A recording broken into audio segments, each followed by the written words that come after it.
जों बर'फोरनो बड'लेण्ड नांगौ बेथ' रोखा जाबाय। बड'लेण्डनि गेजेरजोंसो 100% सेफटिया फैगोन आरो बे बड'लेण्डखौ मोननो थाखायनो जे इयुन जोलैया जोबोद सांग्रां आरो जोबोद स्पिरिट एन्ड स्पिड बे मोननै दिगजों खामानि मावनांगौ आरो बेवहाय सिगां सारिनि जायफोर मानगोनां सनमान गोनां आन्दलनकारिफोर बिथांमोना थैथाब थांथाब नाजागासिनो सहाय होगासिनो दं। दा बाथ्राया बबे लाइनजों थांदों? दिनै जोङो जोंनि ओनसोलखौ सालायनायाव आरो डेभेलपमेन्टखौ खालामनायाव साबसिननिफ्राय हामसिन बांसिननिफ्राय बांसिनखौ रायजो राजाफ्रा लुबैयो।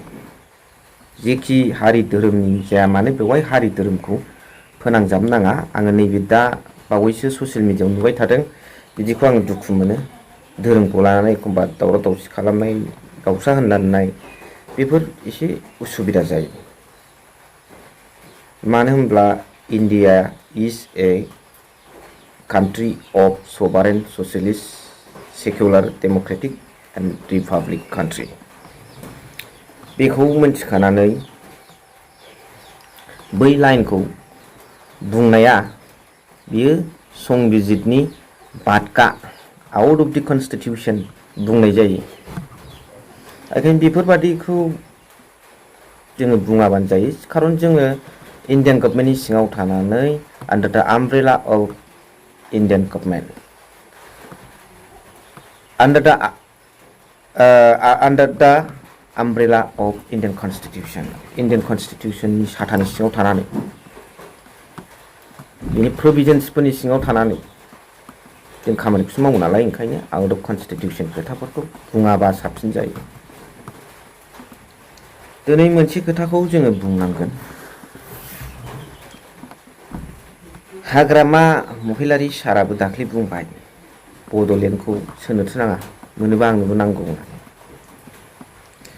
दा देरसिननिफ्राय देरसिन फैनानै जोबथा थांखिया जुदि फैयोब्ला मानो खुसि जाया जानो? नाथाय दिनै जाय बिर'धि बिसोरो बानसावनो नारो, जाय बिर'धि दल बिसोरो रुलिं पार्टिनि खामानि मावनायखौ मोजां मावबाबो नुवा।